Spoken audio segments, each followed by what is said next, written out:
Hello दोस्तों, स्वागत है आपका मेरे चैनल ऑडियो कहानी हब में। यहाँ हम आपको लेकर चलेंगे रोमांचक और रहस्यों की अद्भुत दुनिया में। यहाँ आप सुनेंगे अनोखी और दिलचस्प कहानियाँ। तो बिना देर करते हुए शुरू करते हैं आज की कहानी, जो है एक जासूस के बारे में। नाम है शर्लॉक होम्स। शर्लॉक होम्स एक काल्पनिक पात्र है जो 19वीं सदी के अंत और 20वीं सदी की शुरुआत में सर आर्थर कॉनन डॉयल के द्वारा लिखा गया है। यह एक प्रसिद्ध जासूस है जो लंदन में रहता है और अपनी अद्भुत निष्कर्ष निकालने की शक्तियों के लिए मशहूर है। होम्स अपने दोस्त और सहयोगी डॉक्टर वॉटसन के साथ मिलकर कठिन से कठिन मामले भी हल कर लेते हैं।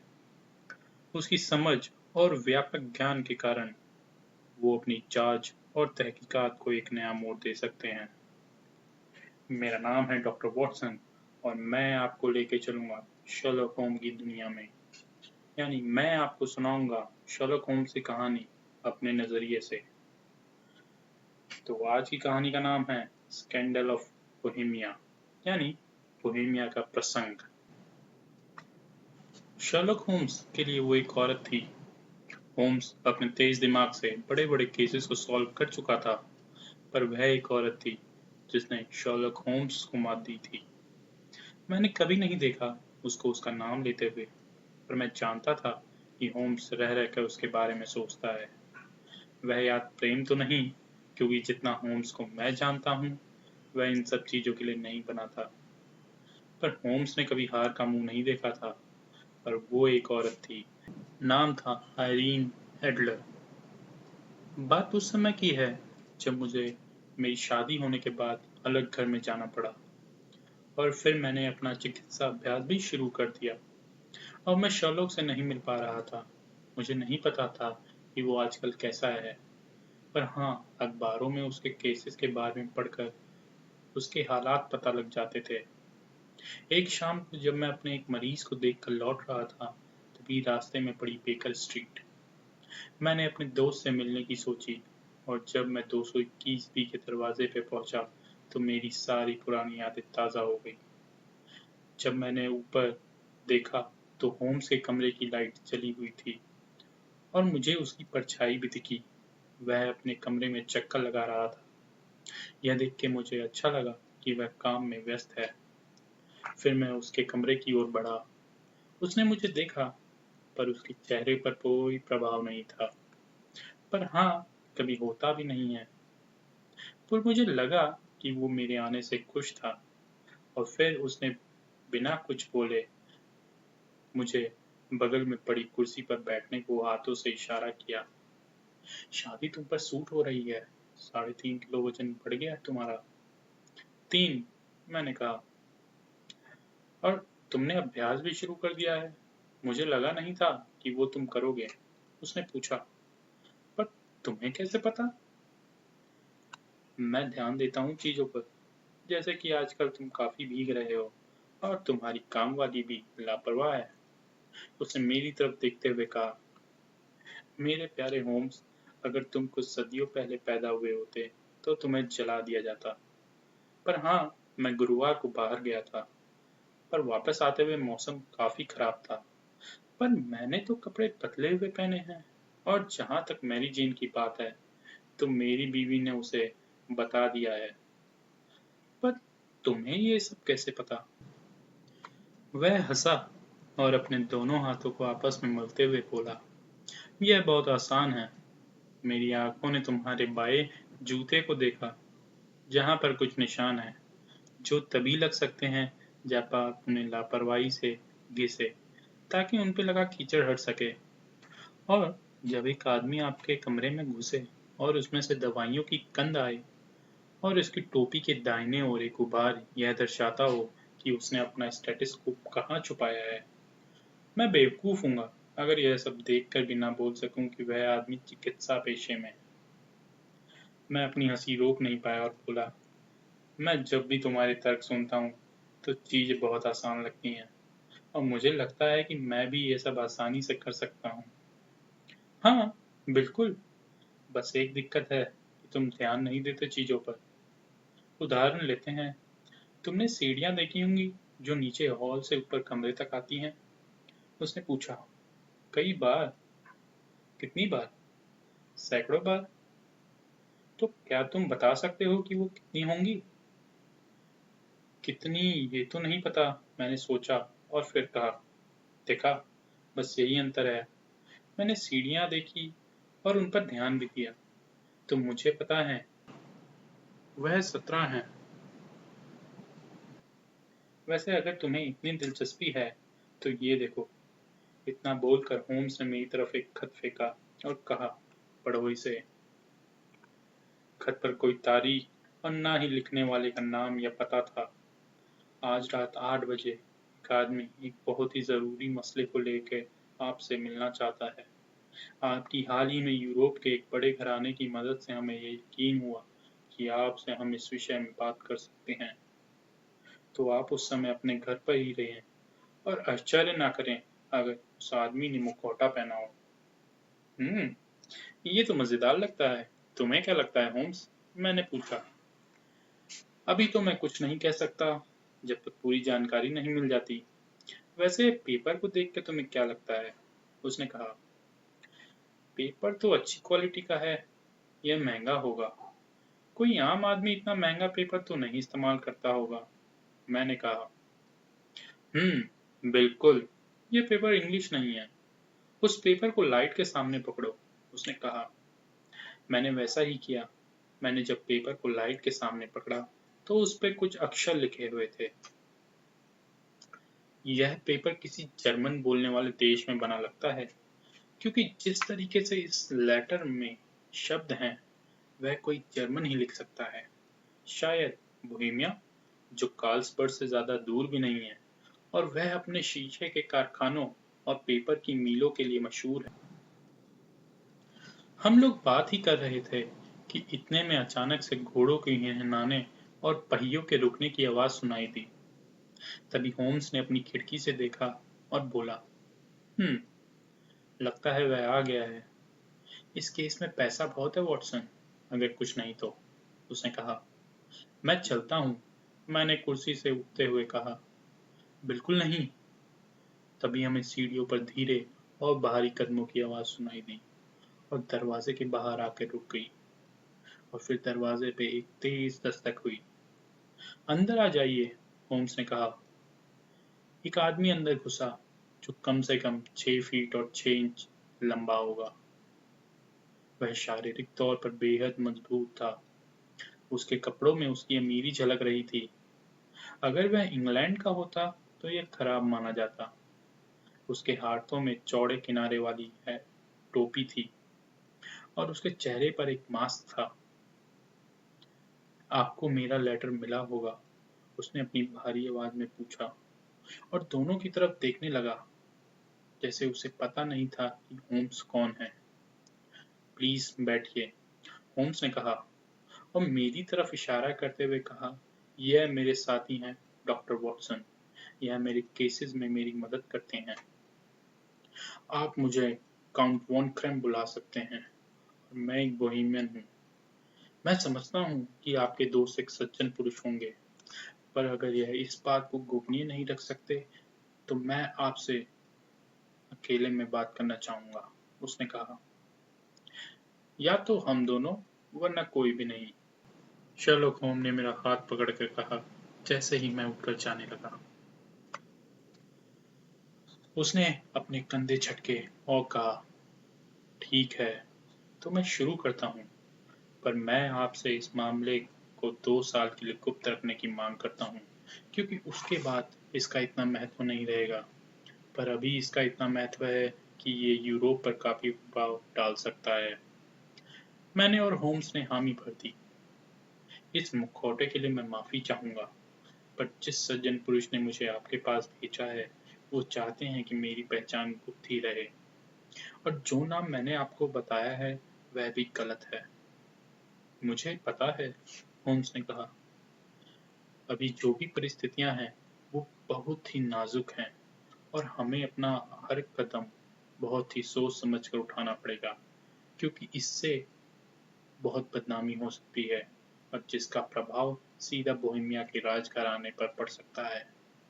मैं जानता हूँ, होम्स ने धीरे से बोला और अपनी कुर्सी पर बैठकर अपनी आंखें बंद कर ली।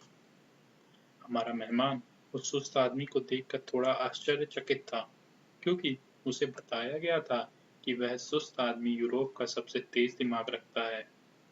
होम्स ने धीरे से अपनी आंखें खोली और अपने बड़े से मेहमान को देखकर बोला, महामहिम, यदि आप अपना केस बताएं।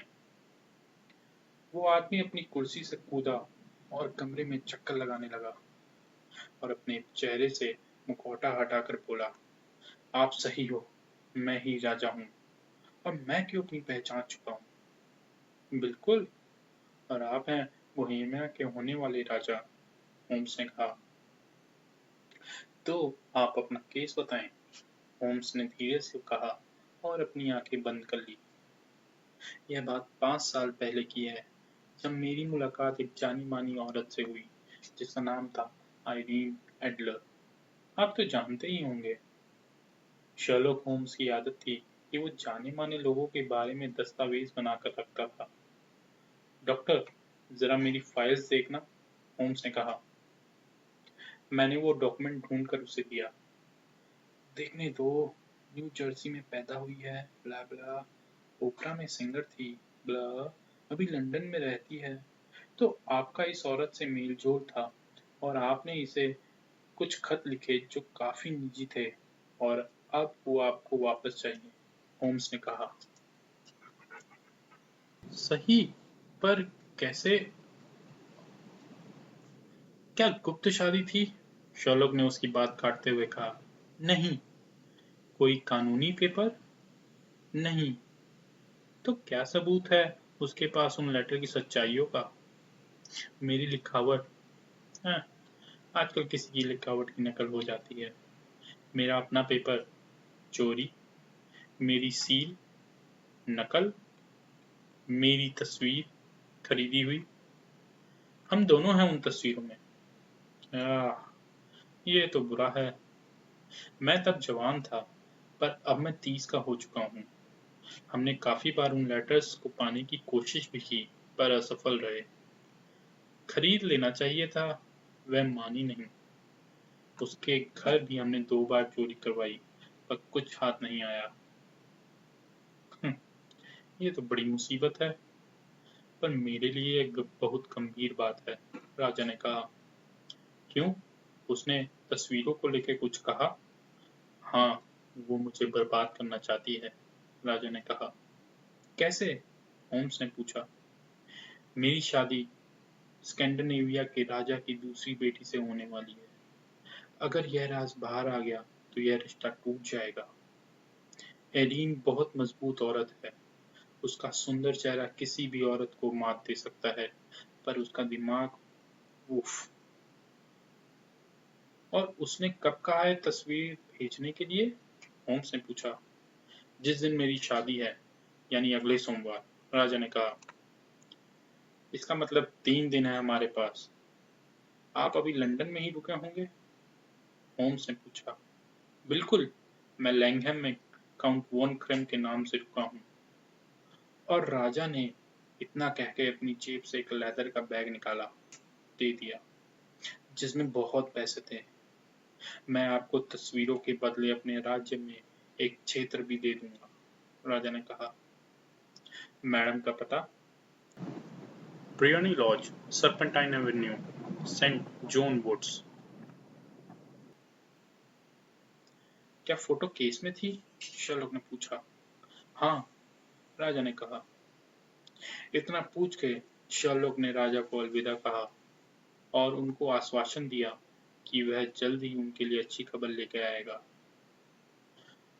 और राजा को अलविदा कहने के बाद उसने मुझे भी कहा, कल मुझे 3 बजे आकर मिलो वॉटसन, मुझे तुमसे इस बारे में कुछ बात करनी है।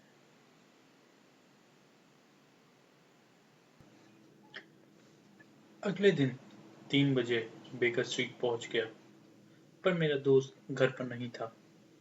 मकान मालकिन ने बताया कि वह सुबह 8 बजे ही चला गया था।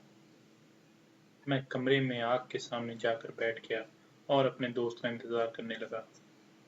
करीब 4 बजे थे जब कमरे का दरवाजा खुला और एक शराबी, बदतमीज और तिरछी मूंछों वाला, सूजा सा चेहरा और गंदे से कपड़े पहने हुए आदमी घुसा। अपने दोस्त को जितना मैं जानता था और उसका रूप बदलने की आदतों को जानने के बावजूद भी मुझे 3 से 4 बार उस आदमी को ऊपर से नीचे तक देखना पड़ा। उसने अपना सर हिलाया और जल्दी से अपने कमरे में चला गया। थोड़ी देर बाद कमरे से मेरा दोस्त निकला और वो आकर कुर्सी पर बैठ गया। तुम जानते हो आज क्या हुआ? उसने हंसते हुए कहा। उसकी हंसी सुनकर मैं थोड़ा चौंक गया और बोला, क्या हुआ? मैं सुबह ब्रियोनी लॉज के बाहर पहुंच गया था और मैंने काम की खोज कर रहा आदमी का भेष बना दिया था। बग्गी और घोड़े वाले लोग काफी अच्छे होते हैं। आप उनसे मेल जोल बढ़ा लो तो आपको सब पता लग जाता है जो भी आपको जानना हो। तो क्या पता लगा आइरीन एडलर के बारे में? मैंने पूछा। वह शांति से अपने घर में रहती है, अच्छा गाती है, पार्टीज और समारोह में हर शाम 5 बजे निकल जाती है और बिल्कुल 7 बजे वापस आ जाती है। घर से बाहर नहीं निकलती, सिर्फ गाना होता है उसके सिवाय। एक आदमी आता है मिलने उससे, कभी एक या कभी 2 बार दिन में। Mister Godfrey Norton. देखा एक गाड़ी वाले को साथी बनाने का फायदा। और यह सब सुनकर मैं ब्रियोनी लॉज के चक्कर लगा रहा था और अपना प्लान बना रहा था। तभी लॉज के गेट के सामने एक गाड़ी रुकी और उसमें से एक लंबा, आकर्षक आदमी निकला और गाड़ी वाले को रुकने के लिए बोला। वो था मिस्टर गॉडफ्रे नॉर्टन। फिर वो जल्दी से अंदर चला गया। मुझे वह आदमी खिड़की से दिखाई दे रहा था। वह हॉल में कुर्सी के चक्कर लगा रहा था और बोलते हुए उत्साह में हाथ भी फेंक रहा था। पर मुझे उस औरत के दर्शन नहीं हुए। करीब आधे घंटे बाद वह घर से निकला और जल्दी से गाड़ी वाले को बोला, पहले क्रॉस एंड हैंकीज और फिर सेंट मोनिका चर्च। अगर 20 मिनट में पहुंचा दोगे तो पैसे डबल। फिर वह गाड़ी से चला गया। अब मेरा दिमाग दुविधा में था कि मैं क्या करूं। क्या मैं उस आदमी का पीछा करूं या फिर उस औरत पर नजर रखूं, क्योंकि हो सकता है वो तस्वीर उस आदमी के पास हो।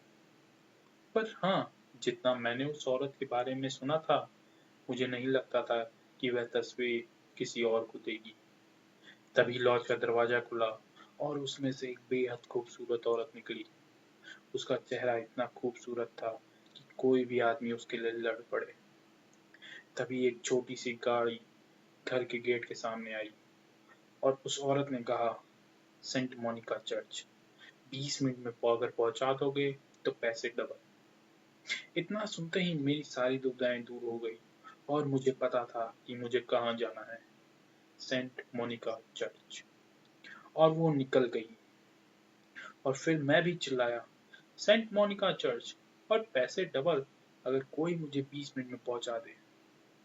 और फिर मैं एक गाड़ी में बैठा और शायद ही मुझे याद होगा कि मैं इतनी तेज गाड़ी में बैठा हूँ, पर फिर भी मुझसे पहले वो लोग वहां थे। मैं चर्च में जैसे ही घुसा तो मैं चकित रह गया। वहां सिर्फ 3 ही लोग थे, गॉडफ्रे, आइरीन और एक पादरी। जैसे ही मैं अंदर गया, तीनों ने मुझे देखा और गॉडफ्रे मेरी तरफ भागा। जब उसने ऐसा किया तो मैं एक पल के लिए डर गया था, पर वह मेरे पास आकर बोला, थैंक गॉड, आप हमारी मदद कर सकते हैं। और वो मुझे अपने साथ ले गया। उसने कहा कि ये पादरी कह रहे हैं कि बिना गवाह के हमारी शादी नहीं करवा सकते। क्या आप हमारे गवाह बनेंगे? बिल्कुल, मेरे मुंह से निकल पड़ा। और फिर उन दोनों की शादी हो गई और उन्होंने जाते हुए मुझसे पैसे भी दिए, धन्यवाद के तौर पे। मैं 5 बजे जाऊंगी। यही आखिरी शब्द मैंने सुने थे उस औरत के मुंह से।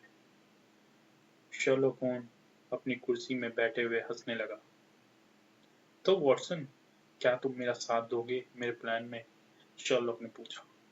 हाँ, बिल्कुल, मैंने जवाब दिया। तो मैंने बाकी सब चीजों का इंतजाम कर दिया है, अब तुम्हें क्या करना है वो सुनो। शर्लॉक अपनी जेब से एक सिगार सी चीज निकालते हुए बोला। तो आज हम उस औरत के घर जाएंगे। मैं उस औरत के घर के अंदर जाऊंगा और खिड़की खोल दूंगा, और तुम्हें उस समय घर के पास ही खड़े रहना है, और जैसे ही मैं अपने हाथों से इशारा करूंगा तो तुम्हें ये छोटा सा मुंह का रॉकेट उस खिड़की से घर के अंदर फेंक देना है, और आग आग चिल्लाना है। फिर तुम्हें गली के मोड़ पर जाकर मेरा इंतजार करना है। शर्लॉक ने कहा। तुम्हें कैसे पता कि वो तस्वीर घर में ही है? क्योंकि राजा ने 2 बार उस घर में चोरी करवाई थी। मैंने पूछा। चोरों को पता नहीं था कि उन्हें कहाँ ढूंढना है, और तस्वीर का इस्तेमाल वो कुछ ही दिन में करने वाली है, तो बेशक वह उसे अपने पास ही रखेगी, ना कि किसी लॉकर या किसी और आदमी के पास। तुम्हें मेरा प्लान तो समझ में आ गया ना? शर्लॉक ने पूछा। हाँ, बिल्कुल, मैंने आत्मविश्वास में कहा। फिर शर्लॉक उठकर अपने रूम में चला गया, और थोड़ी ही देर बाद वो एक पादरी के भेष में बाहर आया। उसकी चौड़ी काली टोपी, सफेद ड्रेस और चेहरे पर अलग भाव था कि स्टेज का कोई कलाकार भी उससे शर्मा जाए। हम लोग 6 बजे घर से निकले, और शायद 7 बजने में 10 मिनट बचे थे जब हम ब्रियानी लॉज में पहुंच गए। अंधेरा होने लगा था और सड़कें की बत्तियां भी जल गई थी। बहुत ही शांत इलाका था, और आसपास काफी लोग भी थे। 7 बजे एक छोटी सी घोड़ा गाड़ी लॉज के बाहर आकर रुकी। तब एक आदमी भाग कर आया और गाड़ी का गेट खोलने लगा ताकि उसे कुछ बख्शीश मिल सके।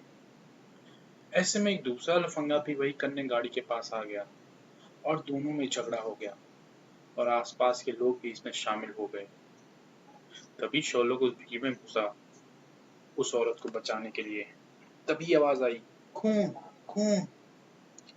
बस क्या था, लफंगे वहां से भाग खड़े हुए, और वह औरत भीड़ को कम होता देखते ही अपने घर की ओर भागी और सीढ़ियों पर जाकर रुक गई, और पीछे मुड़कर बोली, क्या वह आदमी ठीक है? हाँ, पर काफी खून बह चुका है, हॉस्पिटल ले जाने में दिक्कत हो सकती है। क्या आपके घर में ला सकते हैं? एक औरत उन बचे हुए लोगों में से बोली। हाँ, बिल्कुल, उस औरत ने कहा। इतना सब देखकर मुझे लगा कि क्या ये वही औरत है जो एक राजा को परेशान कर रही है। मैं सोच ही रहा था, और वो लोग शर्लॉक को अंदर ले गए। अंदर जाते ही शर्लॉक ने नाटक किया कि जैसे उसका दम घुट रहा है, तो उनमें से किसी ने खिड़की खोल दी, और जैसे ही शर्लॉक ने हाथ का इशारा किया, मैंने वो रॉकेट सी चीज अंदर फेंक दी, और आग आग चिल्लाने लगा। और फिर क्या था, हबड़ा तबड़ी मच गई, और फिर मैं गली के मोड़ पर जाकर अपने दोस्त का इंतजार करने लगा। फिर कुछ देर बाद सब शांत हो गया, क्योंकि पता लग गया था कि यह गलत अफवाह है। मैं गली के मोड़ पर अपने दोस्त का इंतजार ही कर रहा था, तभी मेरे दोस्त का हाथ मेरे हाथ में था, और फिर हम वहां से निकल गए। तो क्या तुमने ढूंढ लिया तस्वीर को? मैंने पूछा। मेरा प्लान उसे ढूंढने का नहीं था, पर हाँ, मुझे पता चल गया है कि तस्वीर कहाँ है, शर्लॉक ने मुस्कुराते हुए कहा। अगर तुमने ढूंढा नहीं तो तुम्हें कैसे पता? और क्या प्लान था तुम्हारा? मैं चकित होते हुए पूछा। तुम्हें पता ही होगा कि आसपास के जो लोग थे वो मेरे ही आदमी थे। अगर किसी औरत को कोई चीज छुपानी हो तो वो खुद ही यह काम करेगी। तुम्हें पता है कि अगर किसी शादीशुदा औरत के घर में आग लगेगी तो वह अपने बच्चे को बचाने दौड़ेगी, और यदि एक लड़की के घर में आग लगे तो वो अपने जेवरात जैसी चीजों के लिए जाएगी, क्योंकि कोई भी इंसान अपनी सबसे कीमती चीज को बचाने जाएगा। और यही हुआ। आग का शोर मचा, तो आइरीन के लिए सबसे जरूरी वह तस्वीर थी, और यह सब इतनी जल्दी हुआ कि उसने सिर्फ आधी ही तस्वीर निकाली थी। तभी मैं चिल्ला उठा कि आग की खबर झूठी है। बस मैं तस्वीर अपने हाथ में ही लेने वाला था, तभी घोड़ा गाड़ी का ड्राइवर घर में आ गया। अब क्या? मैंने पूछा। बस हमारा काम पूरा हुआ।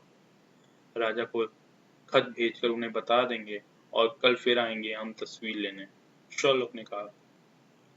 हम बेकर स्ट्रीट पहुंच गए और जब हम गेट पर आए तो शर्लॉक ने अपनी जेब से चाबी निकालने के लिए रुका। तभी पीछे से आवाज आई, शुभ रात्रि। पीछे मुड़कर देखा तो उस हल्की रोशनी में सिर्फ एक पतला सा आदमी लंबा कोट पहने हुए जा रहा था, पर रोशनी कम होने की वजह से उसका चेहरा नहीं दिखा और फिर वह अंधेरे में खो गया। मैं उस रात शर्लॉक के घर ही रुका। सुबह मैं शर्लॉक के साथ नाश्ता ही कर रहा था, तभी वह राजा शर्लॉक के रूम में आ थमका और बोला, क्या तुम्हें वो मिल गई?